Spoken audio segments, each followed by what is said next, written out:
श्री कृष्ण और सुदामा की मित्रता की शिक्षा यह है कि दोस्त चाहे अमीर हो या गरीब, इस बात का कोई महत्व नहीं है।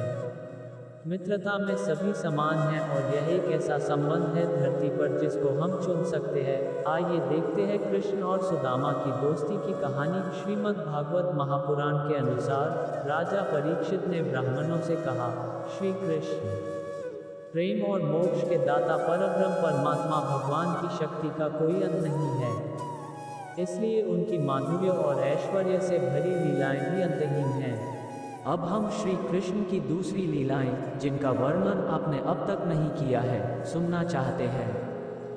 मनुष्य विषय सुख को खोजते खोजते अत्यंत दुखी हो गया है। वे बाण की तरह तरह इसके चित्त में चुभते रहते हैं। ऐसी स्थिति में ऐसा कौन सा रसिक रस का विशेषज्ञ पुरुष होगा जो बार बार पवित्र कीर्ति भगवान श्री कृष्ण की मंगलमयी लीलाओं का श्रवण करके भी उनसे विमुख होना चाहेगा। जो जीवा भगवान के गुणों का गान करती है वही सच्ची वाणी है। वे हाथ सच्चे हाथ हैं जो प्रभु की सेवा के लिए कार्य करते हैं। वही मन सच्चा मन है जो चराचर प्राणियों में निवास करने वाले भगवान का हमेशा स्मरण करता है। और वे ही कान वास्तव में कान कहने योग्य हैं जो भगवान की पुण्यमयी कथाओं का श्रवण करते हैं।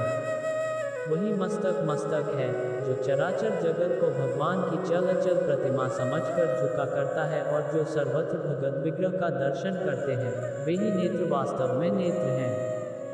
शरीर के जो अंग भगवान और उनके भक्तों के चरणोदक का सेवन करते हैं, वे ही अंग वास्तव में अंग हैं। सच पूछिए तो उन्हीं का होना सफल है।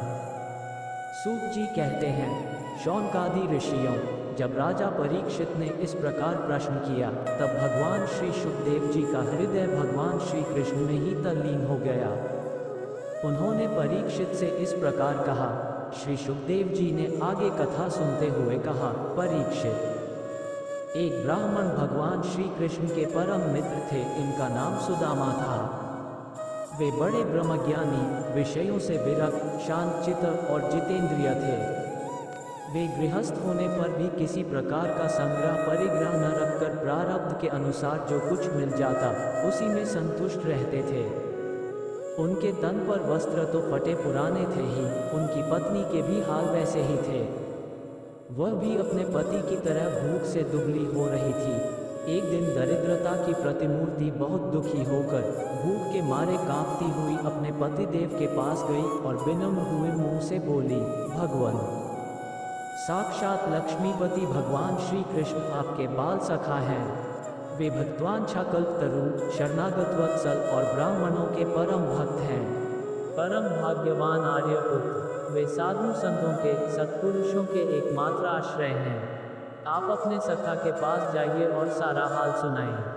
जब वे ये जानेंगे कि आपका परिवार है और अन्न के बिना पालन पोषण मुश्किल से हो रहा है और आप इस कारण दुखी हैं, तो वे आपको बहुत सारा धन देकर आपकी सहायता करेंगे। आजकल वे भोज, वृष्णि और अंधकवंशी यादवों के स्वामी के रूप द्वारिकाधीश बनकर द्वारका में ही निवास कर रहे हैं और इतने उदार हैं कि जो उनके चरण कमलों का स्मरण करता है, उन प्रेमी भक्तों को वे अपने आप तक का दान कर डालते हैं।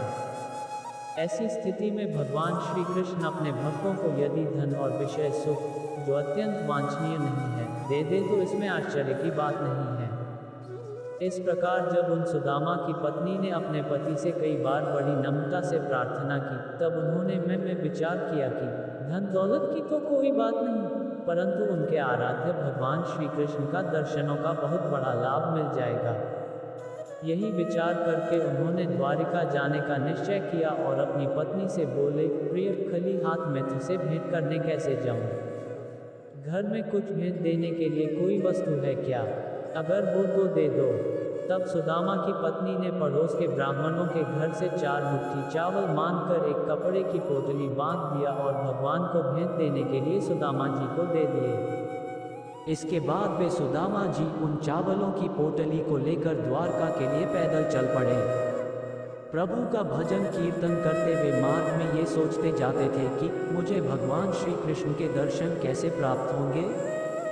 पैदल चलते चलते सुदामा के पैरों में छाले पड़ गए थे। श्री कृष्ण अंतर ध्यान होकर सब हाल जान रहे थे। अपने मित्र और परम भक्त को देख प्रभु ने सुदामा की सहायता के लिए एक बैलगाड़ी लेकर और अपना एक व्यापारी वेश बनाकर आए। उन्होंने सुदामा जी को आग्रह किया कि वो उनके साथ बैलगाड़ी में बैठ जाएं कि वह भी किसी काम से द्वारिका की ओर जा रहे हैं। सुदामा जी उसमें बैठ गए और भगवान श्री कृष्ण ने उनको द्वारिका के दरवाजे तक पहुंचा दिया और खुद विदा लेकर चले गए। द्वारका में पहुंचने पर वे सुदामा दूसरे ब्राह्मणों के साथ सैनिकों की 3 छावनियां और 3 जोड़ियां पार करके भगवत धर्म का पालन करने वाले अंधक और वृष्णिवंशी यादवों के महलों में, जहां पहुंचना अत्यंत कठिन है, वहां जा पहुंचे। उनके बीच भगवान श्री कृष्ण की 16,000 रानियों के महल थे। उनमें से एक महल के प्रहरी से सुदामा जी ने प्रवेश करने का आग्रह किया। वह महल खूब सजा सजाया अत्यंत शोभा युक्त था। सुदामा जी ने सोचा यही भगवान कृष्ण का महल होगा। उस नगरी में प्रवेश के समय उन्हें ऐसा मालूम हुआ मानो वे ब्रह्मानंद के समुद्र में डूब उतर आ रहे हों। प्रहरी को अपने राजा को संदेश पहुंचाने के लिए आग्रह किया कि उनके द्वार पर सुदामा आए हैं और यह भी बताया कि श्री कृष्ण उनके बाल सखा है। प्रहरी यह सुनकर असहज हो गया और ब्राह्मण देवता को दान दक्षिणा लेकर लौट जाने के लिए कह दिया। द्वारिका की रक्षा करने का भार सेनापति अक्रूर जी को दिया था। जब सैनिक ने सेनापति को सारा वृतांत सुनाया तो अक्रूर जी खुद आकर ब्राह से मिले और प्रहरी को आदेश दिया कि द्वारकाधीश को खबर पहुंचा दी जाए। उस समय भगवान श्री कृष्ण अपनी प्राणप्रिया रुक्मिणी जी के महल में विराजे हुए थे। ब्राह्मण देवता का नाम सुनकर वे सहसा उठ खड़े हुए और उनसे मिलने महल से बाहर की तरफ दौड़े। उनके पास आकर बड़े आनंद से उन्हें अपने भुजपाश में बांध लिया। भगवान अपने प्यारे सखा सुदामा के अंग स्पर्श से अत्यंत आनंदित हुए। उनके कमल के समान कोमल नेत्रों से प्रेम के आंसू बरसने लगे। सुदामा जी महल में स्वागत। भगवान श्री कृष्ण उन्हें रथ में महल के अंदर ले गए और उनका भव्य स्वागत किया गया। श्री कृष्ण ने उन्हें ले जाकर अपने पलंग पर बैठा दिया और पूजन की सामग्री लाकर तीनों रानियों ने उनकी आरती की। भगवान श्री कृष्ण सभी को पवित्र करने वाले हैं, फिर भी उन्होंने अपने हाथों ब्राह्मण देवता के पांव पखारकर उनका चरणोदक अपने सिर पर धारण किया और उनके शरीर में चंदन, अर्गजा, केसर आदि दिव्य गंधों का लेपन किया। फिर उन्होंने बड़े आनंद से सुगंधित धूप और दीपावली से अपने मित्र की आरती उतारी। इस प्रकार पूजा करके पान एवं गाय देकर मधुर वचनों से भले पधारे ऐसा कहकर उनका स्वागत किया। सुदामा फटे पुराने वस्त्र पहने हुए थे। शरीर अत्यंत मलिन और दुर्बल था। देह की सारी नसें दिखाई पड़ती थी। स्वयं भगवती रुक्मिणी जी चौवर डुलाकर उनकी सेवा करने लगी। अंतपुर की स्त्रियां ये देखकर अत्यंत विस्मित हो गईं कि पवित्र कीर्ति भगवान श्री कृष्ण अतिशय प्रेम से इस मैले कुचैले अवधूत ब्राह्मण की पूजा कर रहे हैं।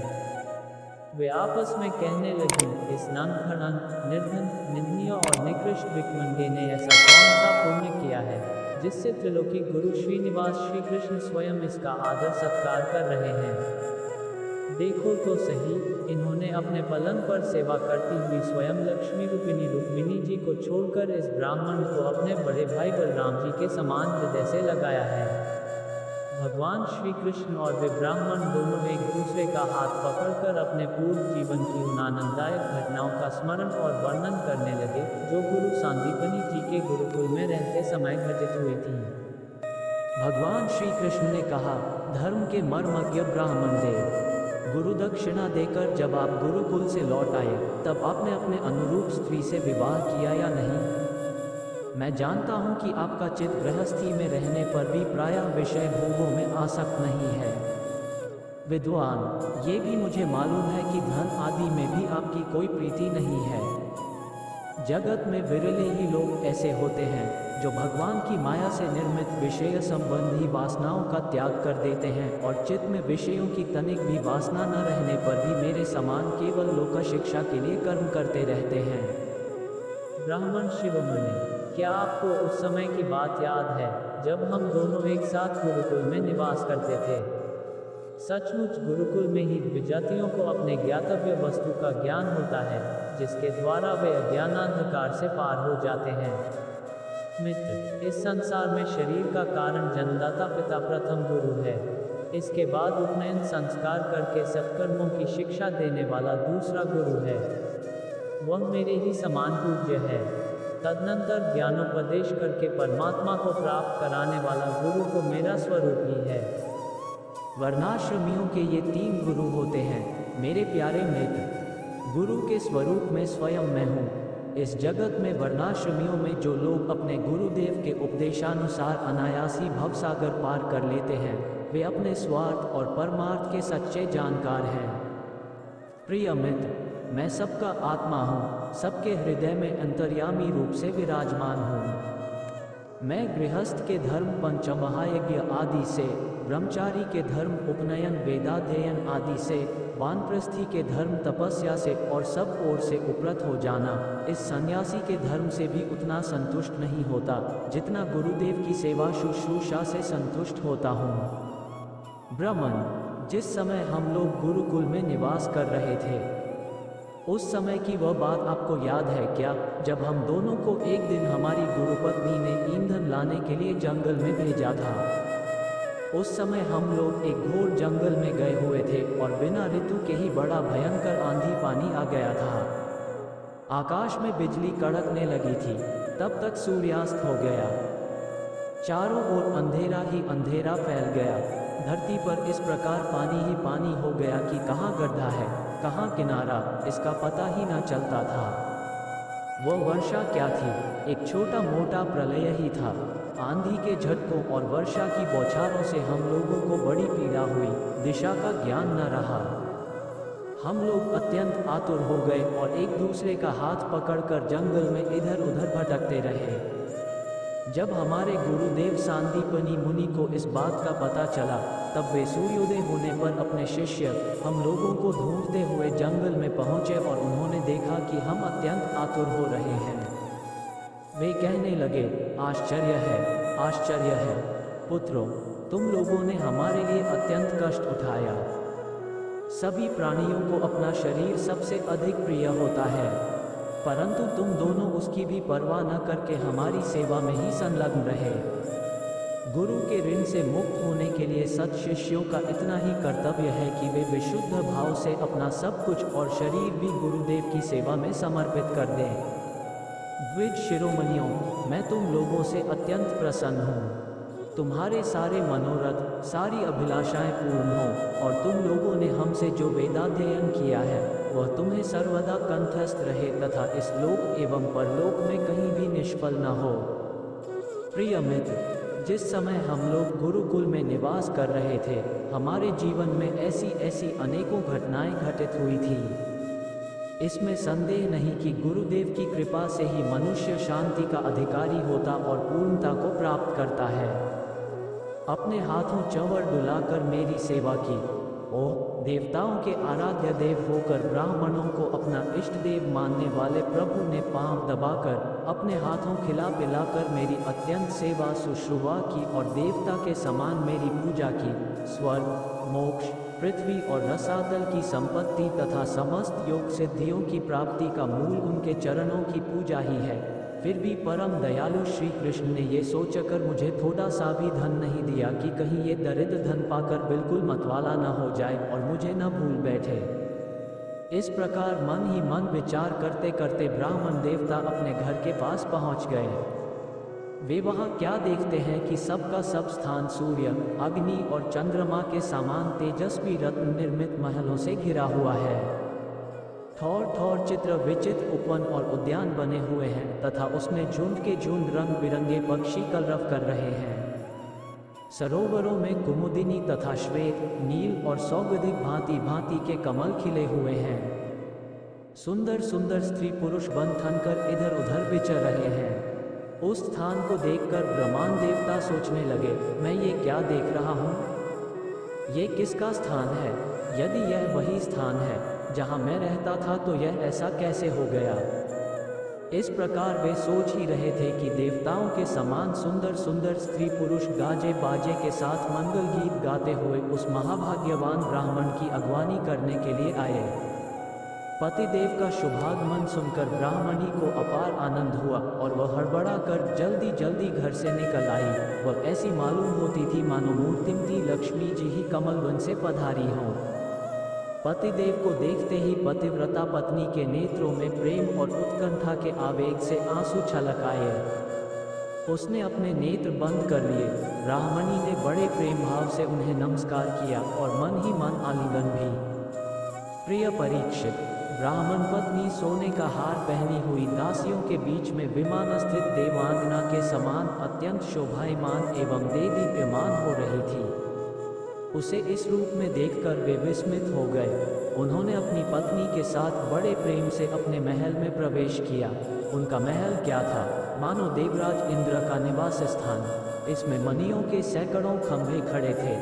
हाथी के दांत के बने हुए और सोने के पात के मढ़े हुई पलंगों पर दूध के फेन की तरह श्वेत और कोमल बिछौने बिछ रहे थे। बहुत से चंवर वहां रखे हुए थे जिसमें सोने की डंडियां लगी हुई थी। सोने के सिंहासन शोभायमान हो रहे थे जिन पर बड़ी कोमल कोमल गद्दियां लगी हुई थी। ऐसे चदोवे भी झिलमिला रहे थे जिसमें मोतियों की लड़ियां लटक रही थी। स्फटिक मणि की स्वच्छ पीतों पर पन्ने की पच्चीकारी की हुई थी। रत्न निर्मित स्त्री मूर्तियों के हाथ में रत्नों के दीपक जगमगा रहे थे। इस प्रकार समस्त संपत्तियों की समृद्धि देखकर और उसका कोई प्रत्यक्ष कारण न पाकर बड़ी गंभीरता से ब्राह्मण देवता विचार करने लगे कि मेरे पास इतनी संपत्ति कहाँ से आ गई। वे मन ही मन कहने लगे, मैं जन्म से ही भाग्यहीन और दरिद्र हूँ, फिर मेरी इस संपत्ति समृद्धि का कारण क्या है? अवश्य ही परमेश्वर्यशाली यदुवंश शिरोमणि भगवान श्री कृष्ण के कृपा कटाक्ष के अतिरिक्त और कोई कारण नहीं हो सकता। ये सब कुछ उनकी करुणा की ही देन है। स्वयं भगवान श्री कृष्ण पूर्ण कौम और लक्ष्मीपति होने के कारण अत्यंत भोग विलास सामग्रियों से युक्त हैं। इसलिए वे याचक भक्त को उसके मन का भाव जानकर बहुत कुछ दे देते हैं, परंतु उसे समझते हैं बहुत थोड़ा। इसलिए सामने कुछ कहते नहीं। मेरे यदुवंश शिरोमणि सखा श्याम सुंदर सचमुच उस मेघ से भी बढ़कर उदार है जो समुद्र को भर देने की शक्ति रखने पर भी किसान के सामने न बरसकर उसके सो जाने पर रात में बरसता है और बहुत बरसने पर भी थोड़ा ही समझता है। मेरे प्यारे सखा श्री कृष्ण देते हैं बहुत, पर उसे मानते हैं बहुत थोड़ा। और उनका प्रेमी भक्त यदि उनके लिए कुछ भी कर दे तो वे उसको बहुत मान लेते हैं। देखो तो सही, मैंने उन्हें केवल एक मुट्ठी चिवड़ा भेंट किया था, पर उदार शिरोमणि श्री कृष्ण ने उसे कितने प्रेम से स्वीकार किया। मुझे जन्म जन्म उन्हीं का प्रेम, उन्हीं की हितैषिता, उन्हीं की मित्रता और उन्हीं की सेवा प्राप्त हो। मुझे संपत्ति की आवश्यकता नहीं, सदा सर्वदा उन्हीं गुणों के एकमात्र निवास स्थान महानुभाव भगवान श्री कृष्ण के चरणों में मेरा अनुराग बढ़ता जाए और उन्हीं के प्रेमी भक्तों का सत्संग प्राप्त हो। अजन्मा भगवान श्री कृष्ण संपत्ति आदि के दोष जानते हैं। वे देखते हैं कि बड़े बड़े धनिकों का धन और ऐश्वर्य के मद से पतन हो जाता है। इसलिए वे अपने अदूरदर्शी भक्त को उसके मांगते रहने पर भी तरह तरह की संपत्ति, राज्य और ऐश्वर्य आदि नहीं देते।